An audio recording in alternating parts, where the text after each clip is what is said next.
Hi, good morning. Well, it's morning here. I wanted to pop on and just talk a little bit about free will.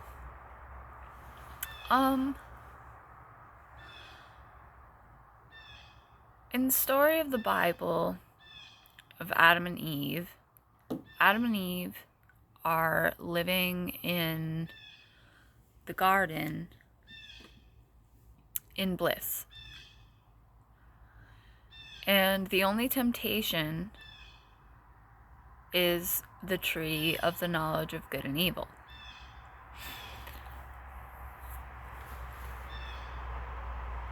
And because of that temptation, we know that Adam and Eve had free will. They were able to make the choice to eat the fruit or not. And after they ate the fruit, they were punished by having to work the land, by having harder childbirth. So they were punished for using their free will, because they used their free will for something they were told not to do, which equates to sin. Because they were told not to eat the fruit of the tree of knowledge, they committed sin by going against that. And then, since they were punished and banished from the garden, they continue to experience free will by making choices. And the story of Lucifer talks about how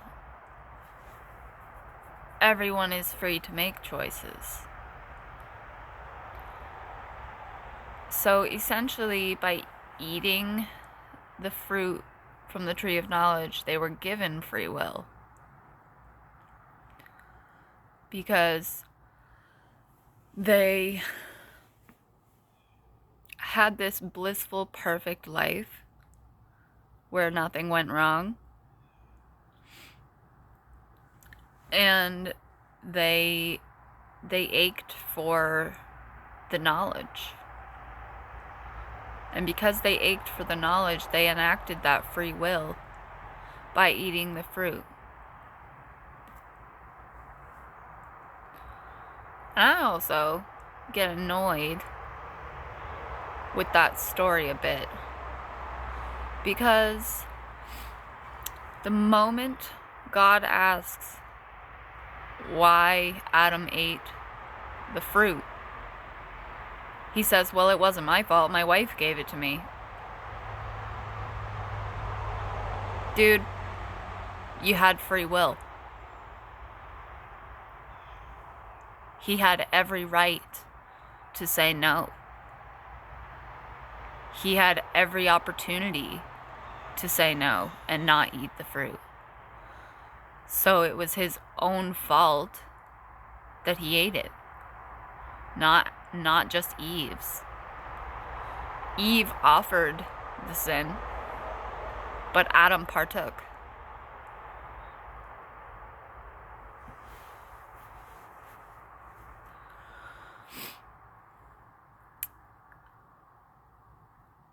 And I think people look at the toil of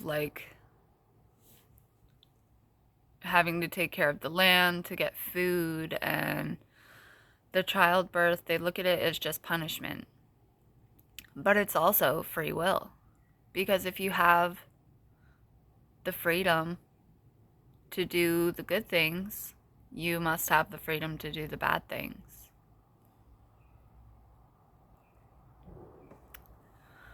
And I think that's what Lucifer was getting at, is that humans must have the freedom to choose.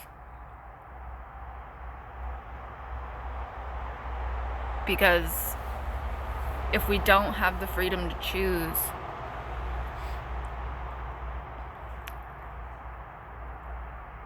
it doesn't show what our character is.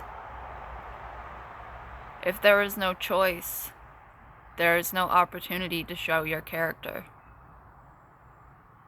To show if you can be tempted.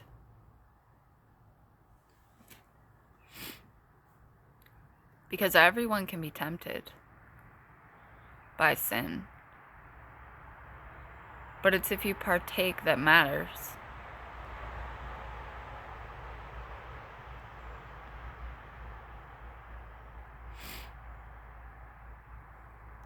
Because partaking is what brings on the punishment, brings on the toil, and the pain. It's not that it's not really that you're being punished. It's just that bad choices bring pain.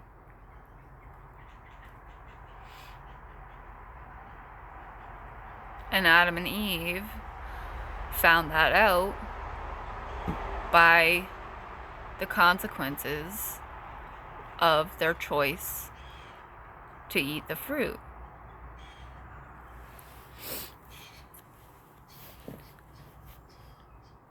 I think about free will a lot. We are free to choose anything at all. We can be solely good, we can be purely evil, or we can be somewhere in between. It's all our choice. And everything we do is a choice. Every moment of this life is a choice.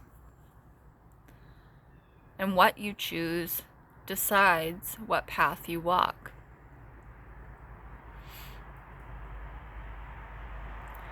And many people choose good and choose the right path when others are watching. But when they're alone, they don't. And they choose to dwell in sin.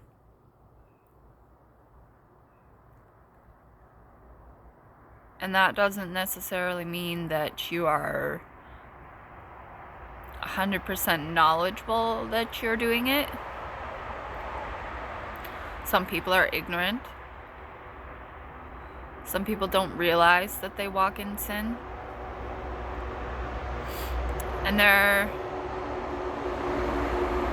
are many people who walk in sin and preach goodness. And that again is free will.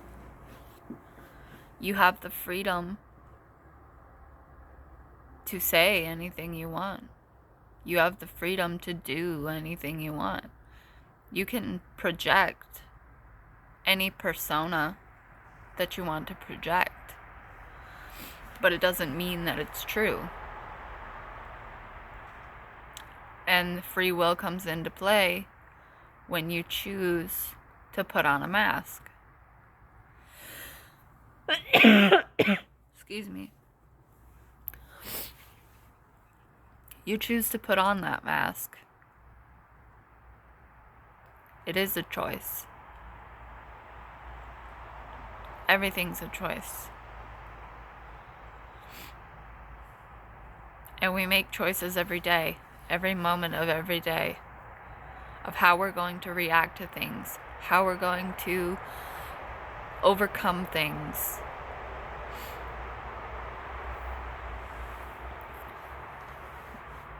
And free will is our first step. Recognizing that you have the freedom to choose is your first step.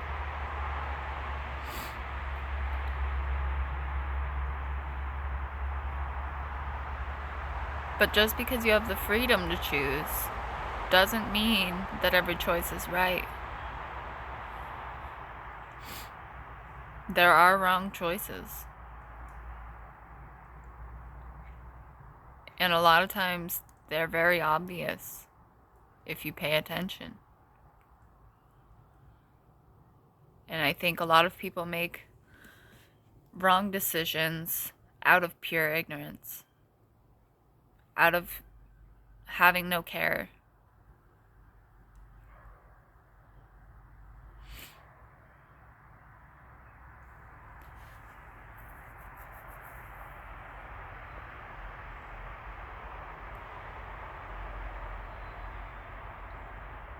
Oh, excuse me.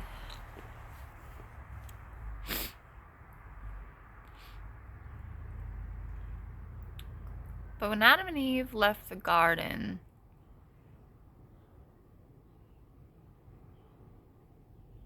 the only thing that changed about their lives was how easy it was. Because now they had the knowledge of good things and bad things. Before, they were only aware of the good things. They were ignorant. They didn't see the bad things because in the garden, the bad things didn't exist. They didn't know what bad was. And because they didn't know what bad was, they had no example to show them what would happen if they chose wrong. And the only thing that they had was God telling them that they would die if they chose to eat the fruit. And giving rules to follow doesn't work. Rules are meant to be broken. Rules are put in place and people fight them. It's just how it works. People go against the rules. Because without a consequence, a knowledge of consequence, and what that looks like, an example, they can't know what it means to be punished until they've been punished.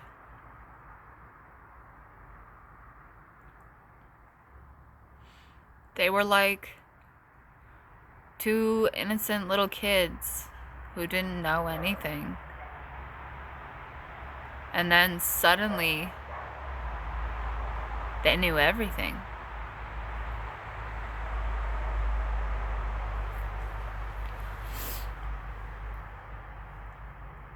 And that kind of knowledge would drive anyone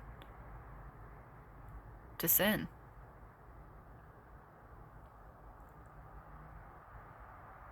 But also, the lack of knowledge would drive someone to sin. Why do you think Eve was so easily tricked by the snake? She had never experienced anything wrong in her life. She had never experienced anything bad. She didn't know that she was being tricked or manipulated because she had never been shown what that was. She was just given a warning. Do not eat the fruit or you will die. Doesn't that make it more intriguing? Why will it kill me? Why will I die? What about it makes it dangerous? Doesn't that offer intrigue? It almost makes it a temptation by telling you to stay away from it. Think of a young child. If you tell a kid not to touch something, they're going to touch it because you told them not to. Well, now their interest is piqued and they want to know, why can't I touch it? What's going to happen if I do touch it? And Adam and Eve were no different. They were purely innocent, had no knowledge, no examples, and they were tricked. And honestly, Adam's kind of an asshole for throwing Eve under the bus. Because he had just as much choice as she did.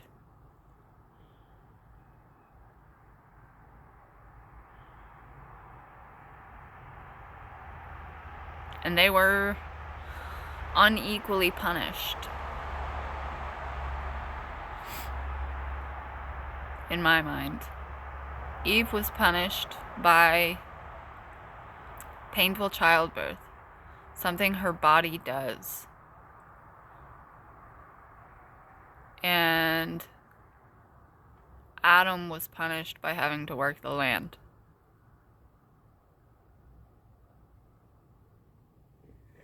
There's nothing equal or fair about that.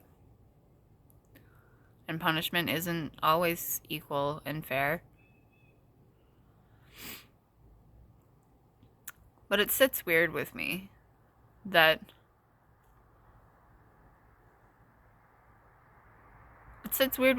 they were punished for not knowing and for doing what children do.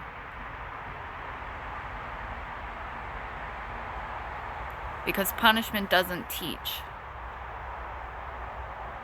It just brings pain and fear. If you hit the child that spilled the glass of milk, what did they learn? That when they make a mistake, they get hurt. And that's not what you want to learn. You want to learn that when you make a mistake, there are ways to remedy it and ways to move forward. That life doesn't stop when bad things happen.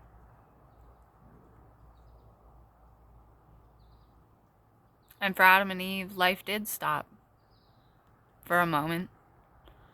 The life that they knew had stopped. And a new life full of turmoil and pain was given to them.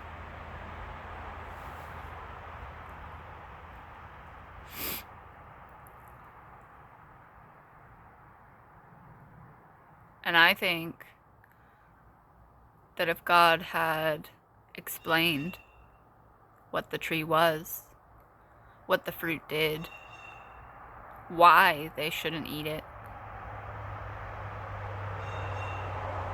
they would have done better. Because the temptation would have still been there, but they would have known the truth. And knowing the truth, they could have made a knowledgeable choice to partake in the fruit or not.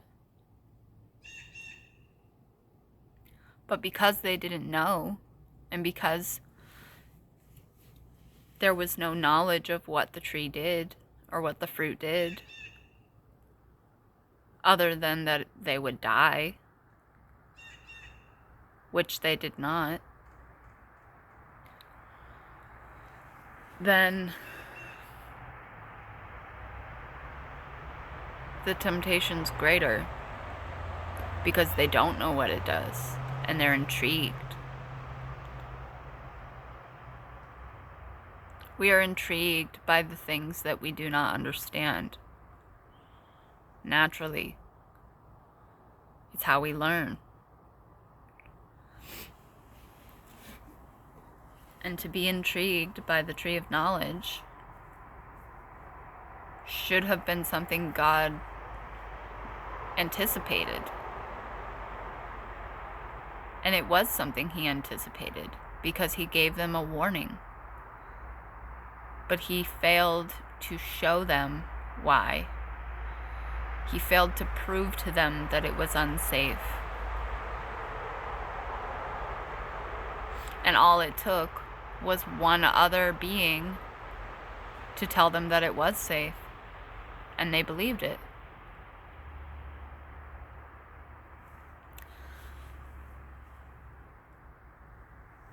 And I kind of feel that God based his first human relationship off of lies. The relationship that he created with Adam and Eve was built on a lie that they would die if they ate the fruit. And how can you build trust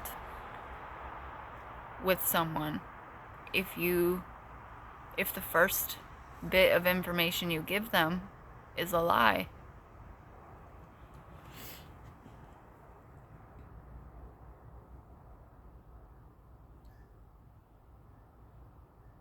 So this is where I get conflicted about things in the Bible.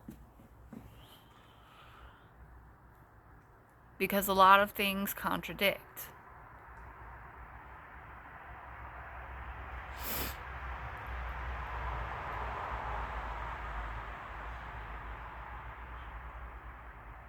I think Adam and Eve weren't given a proper chance because they weren't given the proper knowledge that they needed to avoid the one thing that they were supposed to avoid.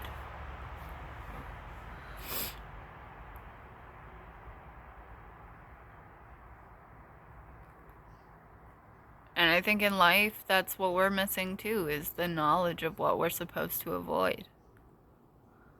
The knowledge of which way to go.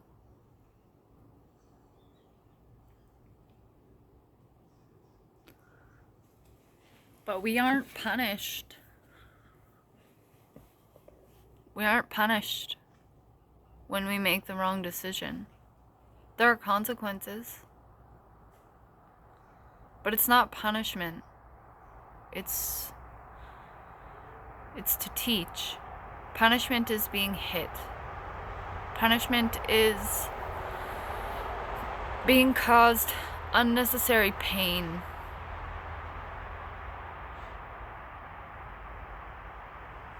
But the pain that we're caused is necessary. When we make a wrong choice, there is pain to turn us back to the right path. That pain is a lesson.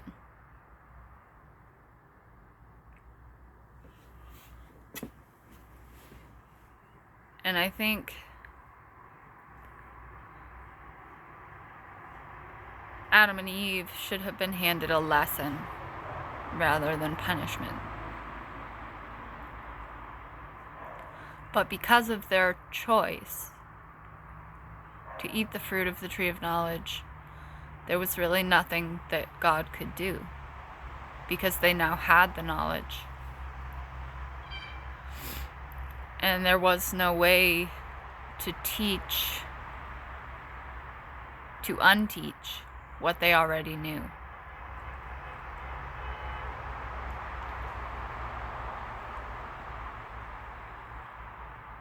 So I think God offered punishment because there was no way to undo what was already known.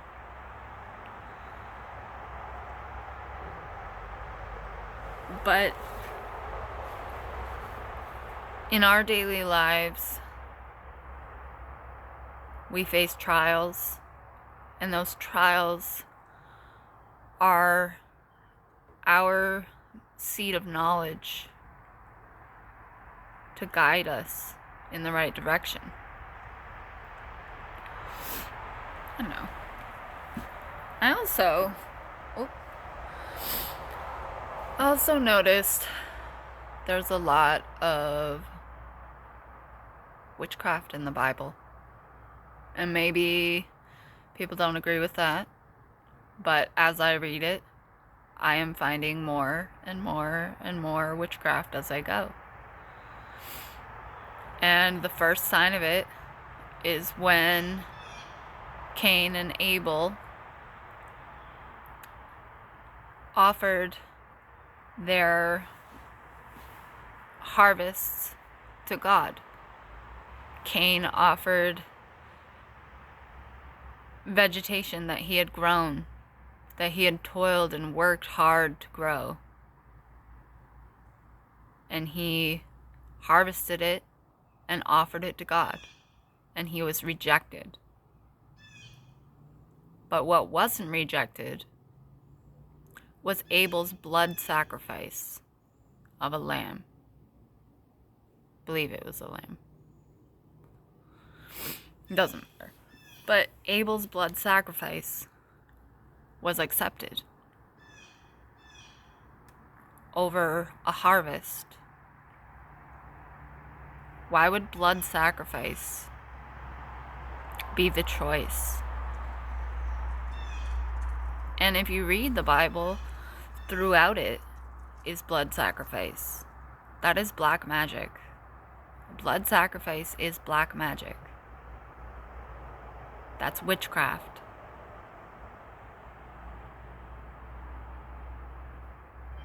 And all the things Moses does, the staff that turns into the snake, sending locusts, plagues, it's all witchcraft.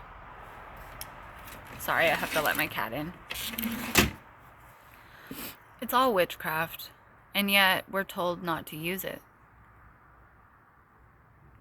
So God can use it over our heads. But we're sinners if we do as God does. And the only way that we aren't sinners for partaking in witchcraft is if we are offering sacrifice to our God. If you sacrifice to your God,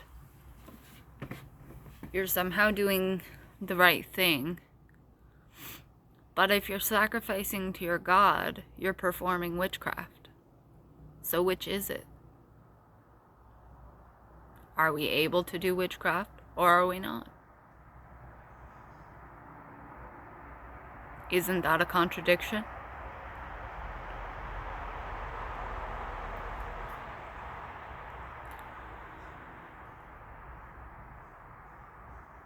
I think that a lot of the Bible is talking about how we aren't allowed to be like God.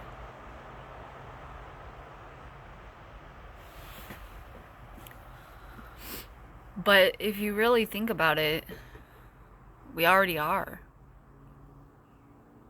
We are in control of an entire universe, our universe. We are the rulers of our own universe. And we dictate everything about our own universe in whatever control we have over it.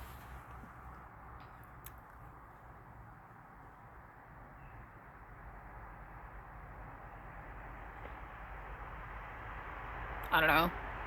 The witchcraft thing really gets me. Because it is blood sacrifice.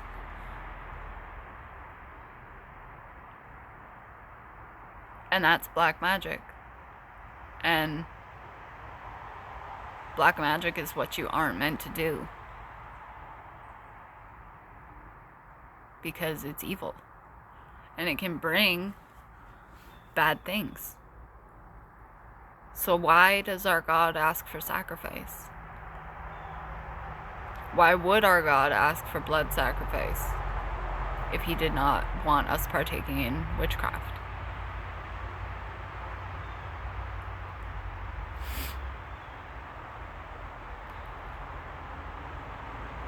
And it makes me think of,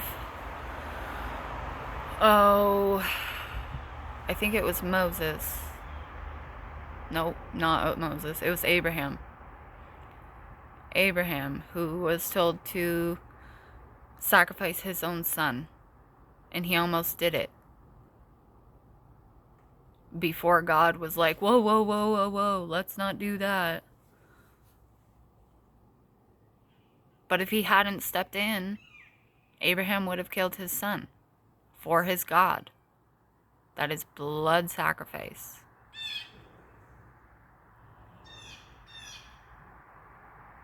I don't know. Things to think about.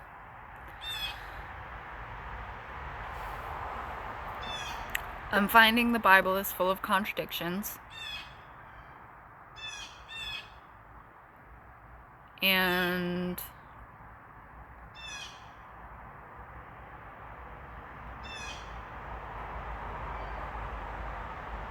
that free will is something we have always had. Always. And it has never been taken away from us. And even in making bad choices, our free will is still there. We still have the choice to make it. And the only thing that God can do is step in and offer us a little push in the right direction. Excuse me, confirmation burps.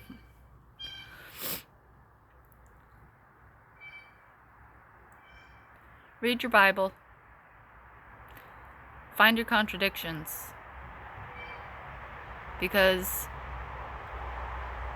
not everything is set in stone. And not everything is how they want you to believe it is. Have your own mind and follow God your way. Thanks for watching.